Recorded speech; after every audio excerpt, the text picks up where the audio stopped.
I want you to be able to look up whatever house you want and know exactly what you're going to pay for it. And so that's what we're talking about today. What's up, everybody? Chris Lee, Everyday Finance 101, talking to you today about exactly what goes into a mortgage and how you can know to calculate whatever house payment you're going to have based on current market rates, based on current property taxes, and all those things included. So let's get started. So I have a little Google Sheet here, and as usual, I will be sharing that with you. So don't worry about that, okay? It's going to be all right. So we're going to look up a house together. I have nothing predetermined here with a house because I wanted you to see the process can be done for any house that you look up overall. Again, it's going to be tailored a little bit because I live in Michigan, so you'll have to know your area a little bit, but you'll get the idea overall, and you can kind of research the rest, and I think you'll be in a good spot. So the first thing we got to do, we got to go find a house. So I am going in a city called Troy, Michigan. No, I don't live here, so don't worry, okay? And we're just going to pick a random house. It really doesn't matter. Let's go with this one right here.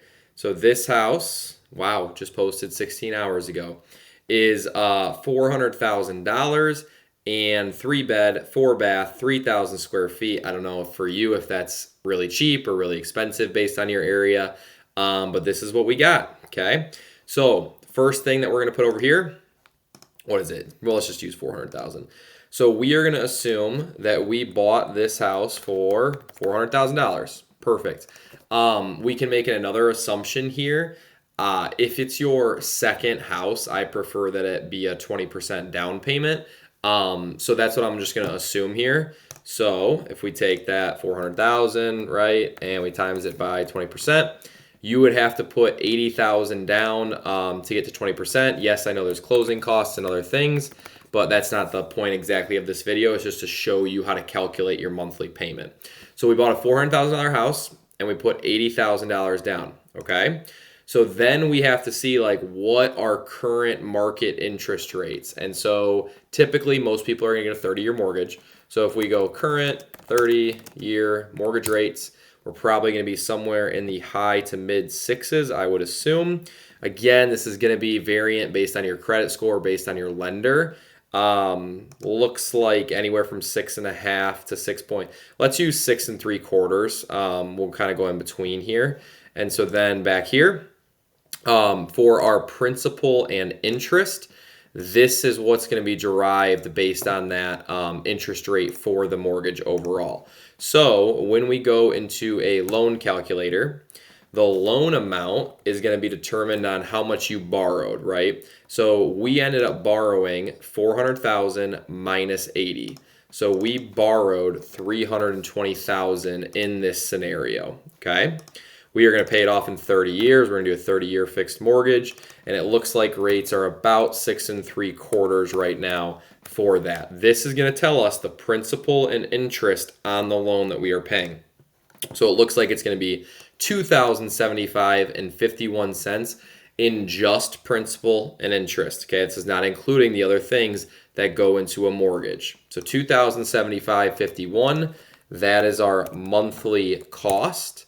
And then if we just times that by 12, we would get our yearly cost as well, which looks like to be about $25,000 just in principal and interest on this $400,000 house, $80,000 down payment at 6.75% interest, which I'll throw that in here because that's an important factor because that can change based on market rates. There we go, 6.5, let's also put 30 year, 6.75% interest rate, 30-year mortgage. Obviously, you can do 15-year if you want. That would get you a lower rate overall. You can refi down the road, but just kind of getting you a general idea overall here. Okay, so that checks that box as far as the principal and interest on this loan would go. All right, so you should be able to do that for any purchase price of a house you make. It can be higher, lower. You can run some multiple scenarios. Here's where we get a little bit tricky, okay? Property taxes. This is going to reset once you buy the house. Usually, at least in Michigan, you pay property taxes based off of your taxable base in that house. Now, to get a little bit more nuanced here, at least in Michigan, again, I'm only going to speak for what I know. If we bought this house for $400,000, okay, something called the state equalized value, SEV, is going to reset to about half of the market rate of the house. Every year, your local tax assessor will try to get your SEV to increase. And then depending on if you homestead the house or not, your taxable value in the house might increase. But just in this example, we're going to assume probably around $200,000 of SEV and $200,000 of basically taxable base in that house. So here's where it gets a little bit easier comparatively. If you go to Zillow and you scroll down, typically most houses have some price and tax history. Oh, of course, this one's not going to. We can go back to 01 though, so that's okay. We can at least do a little bit of research here. So you can see here that the tax assessment is about $189,000. That is kind of lingering off that SEV value, which is actually pretty dang close, because if we times this by 2, right, we would get about 370 grand-ish. And that's pretty close to the $400,000 purchase price we made. So actually not too bad. So I bet their taxable, depending on what actual taxes they pay, is pretty close in line. So what we're going to do is we're just going to do some math here and see if it checks out. So back in 2001 was the last time that I had an actual property tax thing here for Zillow. Now there's a lot of online calculators you can use, but I just want to see if this math works out. And it was an $89,000 taxable base.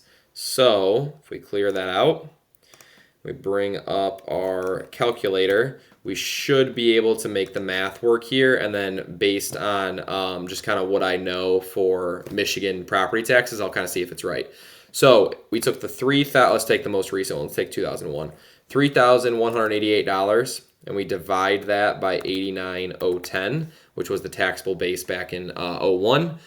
About a 3.5-ish percent, 3.6-ish percent property tax rate. So then if we take the same 3.58, we do $400,000 home price times 0.0358, we would get about $14,000. So I know right off the bat that's way too high for property taxes. I live in a house that's about probably taxable base of, want to know why it's high? Because I did that backwards. Not backwards. So we actually might be pretty dang good here. So we took the 3,188. We divided that by the 89,010. We got the 3.58 rate there, just so you can see it again, so I'm not confusing you. So then we have to do it by the half of the purchase price. So we'll take the 200,000. That's what I did wrong last time. I was going to do it again. Times 0.0358. And we'll get half the thing, $7,000. That is pretty dang accurate for what property taxes would be on a $400,000 purchase priced house in my local-ish area. Where I live, which is somewhere around this area, we have about a $600,000 house, so half of that is our taxable base, and we pay about 10 grand in property taxes, so pretty dang close. So 7,160. Usually it's easier because you usually can have more recent years, but that's okay. We got the same way there.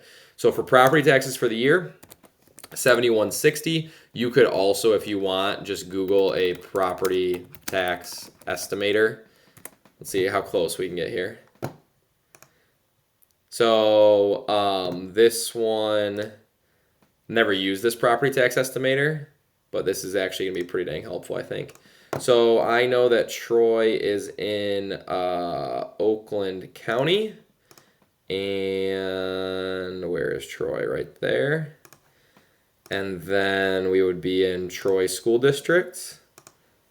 And then here is where you put the SEV of 200,000. We're going to calculate it. Look at that. Homesteaded house, 7283. What did I have? 7160. That's pretty dang good. So you can also use just a website and use the property tax estimator. But that was pretty dang on the money there, which is pretty cool. So 7160 If we take that number, divide it by 12, you can see how much you're gonna have to pay in property taxes for the month.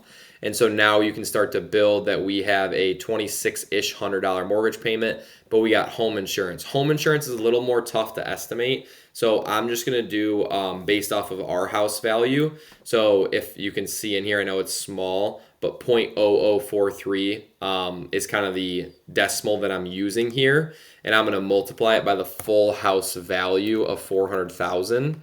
And so in Michigan, that gets us pretty close. So $1,720 in yearly home insurance for a house for $400,000 of value is pretty dang close. And that's based off of my current home insurance, my current house price, and I keep that up to date. So then if we take that, divide it by 12, you can use that 0.0043 if you're in my area, or if you know your local home insurance, you can kind of use that or do some research and get some estimates. So now we have what the total yearly cost of this 30-year mortgage would cost for this house and what the monthly bill would be. So about $2,800, okay? Now the last little part I have here is basically a yearly salary required. So if we were doing finance in a perfect black and white way and we'd follow exact orders, I would prefer that your housing, your monthly or yearly housing, is not more than 25% of your gross income. So for an example here, if I go ahead and take the yearly amount of $33,000 for this mortgage and I divide it by 0.25%, you would theoretically, to afford this house in my eyes of making it an affordable product for you, you'd have to make about 135 grand as a household or an individual if you're buying it solo to comfortably afford the house. That's kind of like my guidelines here. And so I'll put here max 25% gross income. So this one would kind of tap you out as far as if you made 135 grand and we're buying this house with this different pricing in it overall. But the basics that I want you to know is that whatever house you go and research can be anywhere in the US. Internationally, it's a little more complicated. But if you know how to go ahead and calculate what your estimated payment is going to be, I know real estate agents can do it for you, but you can just know what you can afford, because that's really important to know. You don't have to also go all the way to 25%. You can afford, if you want to afford more, but then live under your means and then save the delta or whatever, spend it on other stuff, travel, cars, whatever. That is also cool. I'm just trying to give you some guidelines on number one, how to actually walk through making the total price yearly and monthly for any house that you look up, and then also what you should spend on a max basis, just using some simple methods here. So bottom line, principal and interest is easy to get. We used bank rate calculator for it. Property taxes here, you can use an actual property tax calculator for your area or do the math that we did. It's both the same thing. Home insurance, you got to know your area a little bit. I used 0.0043 was my factor here times the actual home price.